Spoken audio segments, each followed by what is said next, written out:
Señoras y señores, gracias por permanecer en nuestra sintonía. Somos Telenoche. Recuerden que nuestro compañero José La Luz se encuentra fuera de la República Dominicana. Está específicamente en Nueva York con el equipo del Sol de la Mañana. Ahí está Eury Cabral, María Elena Núñez, Víctor Gómez Casanova, Melton Pineda y el propio José La Luz en una serie de programas con la comunidad dominicana en Nueva York, Carolina.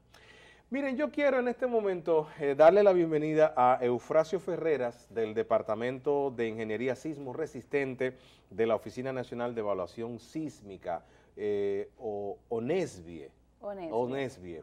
Y con él vamos a recordar algunas efemérides importantes en materia de movimientos telúricos, pero también prevención y proyectar lo que República Dominicana puede hacer para tener mejor preparación en ese sentido. Eufrasio, bienvenido a Telenoche, ¿cómo estás? Gracias por invitarme, estoy bien. Gracias, un placer. Se cumplen 10 años ya del terremoto de Puerto Plata. Se cumplieron. Se cumplieron, el domingo. El domingo pasado. Cuéntanos un poquito qué tan avanzado estamos con respecto a esa década. Bueno, en cuanto a los avances, yo diría que no mucho. No sé si sonará bien lo que digo, porque de 10 años de experiencia de un terremoto que fue de poca magnitud, tomando en cuenta que un terremoto de 6.5 no debe destruir ninguna estructura como tal, sí. Puede hacer daños a nivel no estructural, pero no a nivel estructural como pasó con ese. Sin embargo, estamos cometiendo los mismos errores que estaban en ese tiempo, y tomando en cuenta que las escuelas que estaban y que esperaron ese terremoto y que tuvieron daños menores, simplemente las reparaciones fueron mínimas y están todavía ahí alojando una cantidad de niños. O sea que si vuelve un terremoto similar o de una mayor magnitud porque alguna de las fallas septentrionales liberen energía, esas casas se van de nuevo. ¿Por qué no pensar que no? Sí, más sabiendo que un terremoto esperado aquí, no ese de 6.5, sino un terremoto que supere los 7 o 7.5 grados, puede pasar en cualquier momento, y más en la zona norte, que es la de más actividad. Sí, en aquella ocasión, el terremoto del 2013 en Puerto Plata ocurrió durante la madrugada, que por eso se determinó, bueno, por eso no hubo muertes, porque si hubiese ocurrido a las 10 de la mañana, en plena clase, miles de estudiantes tal vez hubiesen fallecido.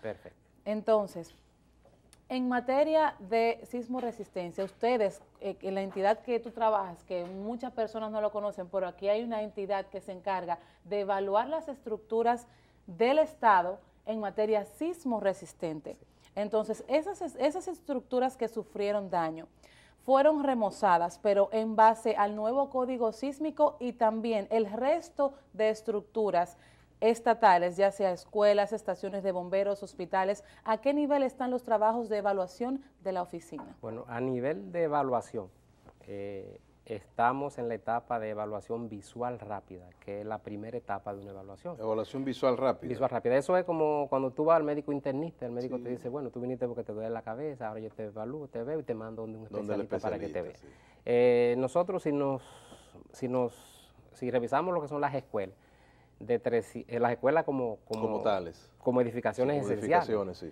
De 355, la oficina ha visitado 300, ¿Y qué tal? De las cuales un 62% necesitan evaluaciones más detalladas, o sea, un proceso más allá de la evaluación visual, la cual no se ha hecho. Solamente a una escuela se le ha hecho una evaluación detallada, fue la oficina a la que pertenezco, conjuntamente con la Dirección de Ordenamiento Territorial. Entonces, supuestamente los fondos eran lo que había que disponer para la rehabilitación o para la reestructuración, eran muchos. Eran muchos, y sí. No sé. ¿Qué significa mucho? No manejo el dato, porque no trabajé en el presupuesto, solamente en la parte de la reestructuración. Ok, pero vamos a poner en contexto algo para que nuestra gente también pueda entender, a ver de qué estamos hablando, Eufrasio Ferreras.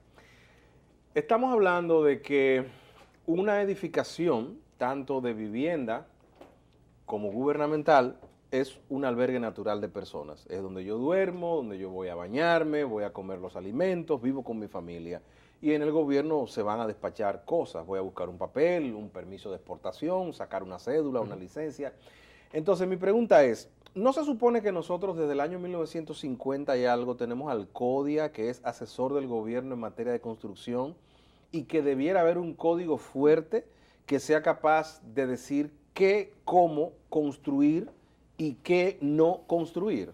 Sí, si hacemos historia, ya que tú mencionas fechas así, el país contó con un código o recomendación provisional para análisis y diseño sísmico a partir del 79. 1979. Fue en el 1979 que aparecieron las recomendaciones provisionales para el análisis sísmico en República Dominicana. ¿Cómo provisionales? Pero perdón, ¿no fue en la época de Trujillo No, que no. se hizo el hotel de Barahona? No. Mira, a partir de un terremoto que hubo aquí de sonado. una magnitud muy alta, que fue en el 46. En el 46, sí se crearon sí. algunas normas. Sí, que- las normas de Trujillo unas son del normas 46. que rigidizaban un poco las exigencias en cuanto a Claro, construcciones. claro. Pero no era un código, un reglamento como tal. Ok. Ya un código sísmico con especialistas fue a partir del 79 y no era un código realmente, sino unas recomendaciones Unas provisionales. recomendaciones. Y duraron como recomendaciones provisionales 32 años. En el Ok. 2011 fue que se puso en vigencia realmente a partir de como motivación del terremoto de Haití, De Haití. porque tienen sus ventajas y es que esos eventos mueven un poco la conciencia y aceleran trabajos en esos ámbitos. Sí, pero espérate, pero hay algo que yo quiero que vayamos para atrás, Eufrasio, porque yo quiero tener un antes y un después. Las edificaciones que hizo Trujillo están ahí todas. Sí. Las iglesias, cuarteles militares, eso. Y aquí se ha movido la tierra, aquí ha habido mucha lluvia y esas edificaciones de Trujillo ninguna tienen grieta.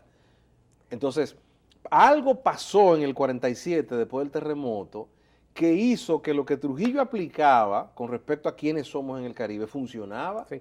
Quizá no tenía el nombre de código, pero funcionaba. No necesariamente así, pero ¿qué pasaba? Que es un problema que tenemos hoy, que es muy grave, y es el asunto de la debilidad en la supervisión de las construcciones. Exactamente. O sea, muchas veces encontramos que una edificación tiene un diseño, un análisis adecuado, en planos, Pero no se pero ejecuta entonces como tal. la ejecución dista mucho de lo que establecen los planos. Ese es el problema principal, es el fundamental en todas las edificaciones que tenemos. Además que con cada experiencia sísmica, las recomendaciones o los códigos pueden sufrir variaciones. Sí, porque los principales profesores son los propios terremotos, son los que más enseñan en estos aspectos. A partir por ejemplo, de terremotos tan grandes como el de Japón o el de Chile hace algunos años, que ha habido terremotos grandes, pero a los que más nos ha tocado, de los que más información hemos recibido son de esos eventos.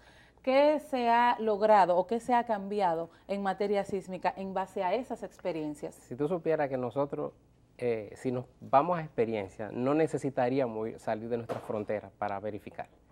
Un simple terremoto como el que cumplió 10 años el domingo, pudo habernos enseñado muchísimo, porque fue un terremoto de 6.5 y derribó escuelas, o sea, se desplomaron estructuras, o sea, no tendríamos ni siquiera que ir a Japón ni a Chile para darnos cuenta que estamos mal y que sí necesitamos mejorar. ¿Por qué en UNESBIE no se ha pasado de la evaluación visual allá a una ejecución La evaluación como más tal? profunda. Mira, sí. lo que pasa es que la evaluación detallada, que es una segunda etapa del proceso evaluatorio, es una evaluación que conlleva muchos recursos y la oficina no tiene ese alcance, en verdad, no tiene ese alcance para ejecutar, donde ya hay que someter la estructura a un estudio de suelo, a estudio de pruebas de laboratorio de los materiales existentes, y por lo tanto ya sale del alcance, pero nosotros como identificadores de problemas, de vulnerabilidades, simplemente les ponemos a los ministerios correspondientes las vulnerabilidades y están ahí los datos, o sea, los trabajos están levantados.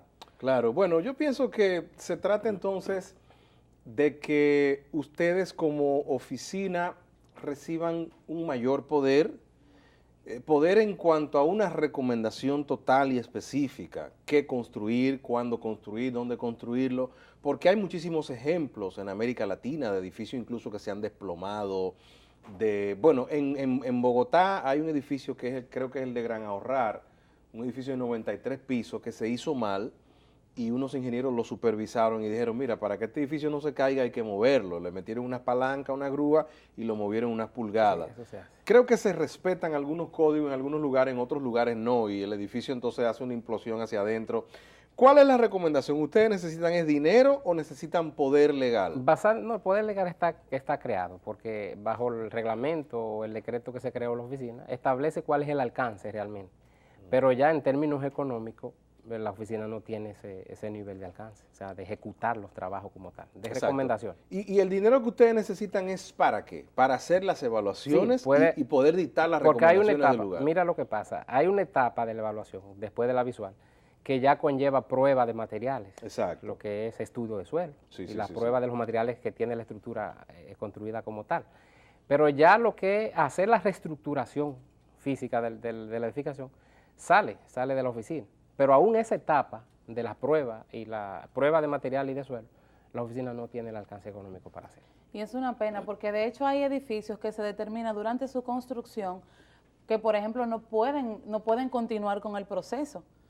Por ejemplo, tenemos la Torre de la Escollera en Cartagena de Indias, que cuando iba ya adelantado el proceso de construcción, se determinó una curvatura en su estructura y hubo entonces que detener el proceso. ¿Y sabes algo? No, pero espérate, detuvieron el proceso, pero cuando se detuvo, él se cayó solo después.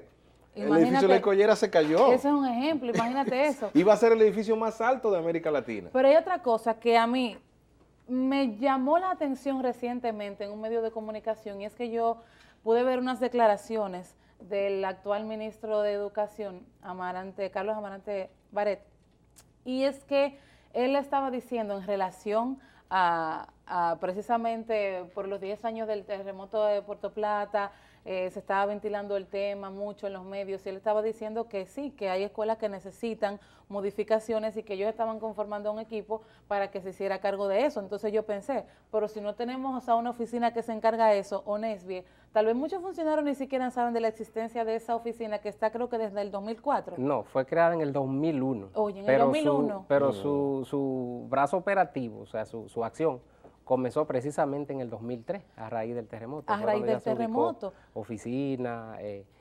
equipamiento mínimamente, o sea, fue a partir del 2003. Por lo que se necesita es una integración de las instituciones, porque ¿cómo va a ser que tú vas a conformar un grupo de técnicos cuando ya tú tienes los recursos y se está invirtiendo un dinero ahí? Yo pienso que es una cuestión de organización. Una pregunta que quiero hacerte, que posiblemente sea muy fácil para ti responder, porque tienes la veteranía. Se dice que en Haití, una de las razones por las cuales casi todas las edificaciones colapsaron es porque Haití calculó a lo largo de los años edificaciones contra vientos y contra temas de ciclones, y que eran techos quizá muy fuertes, no sé, pero como que no calcularon un terremoto. Y que entonces en edificios que sí podían recibir agua, pero no movimiento telúrico. No. Es una mala tesis la que estoy diciendo. En Haití existía una vulnerabilidad generalizada. Generalizada. Por falta de normativa, lo mismo que tenemos aquí. O sea, nosotros no estamos muy lejos de ahí. Okay. Mira qué es lo que pasa. O sea, lo que define el riesgo como tal, o sea, una nación está en riesgo, tomando en cuenta dos variables fundamentales, que es la amenaza, que es natural, que esa tú no la puedes cambiar. Sí, la amenaza. Tú vives en una zona sísmica y ya. Y la otra es la vulnerabilidad en cuanto a tu construcción y a tu falta de preparación para sí. Cuando tú sumes esas dos variables, te da el riesgo. Fíjate como en Chile, a unos meses después del terremoto de Haití, un terremoto 60 veces más grande. Sí, casi o sea, no hizo nada. 60 veces más grande, liberó 60 veces. Casi no hizo nada. El daño fue 600 muertos. Fue muy mínimo. Bueno, miren, tenemos que poner un brevísimo corte aquí para regresar después de la publicidad. Y ya ahora vamos a entrar entonces en ejemplo de magnitud de terremoto y la real vulnerabilidad que tenemos. Quédate con nosotros, somos Telemundo.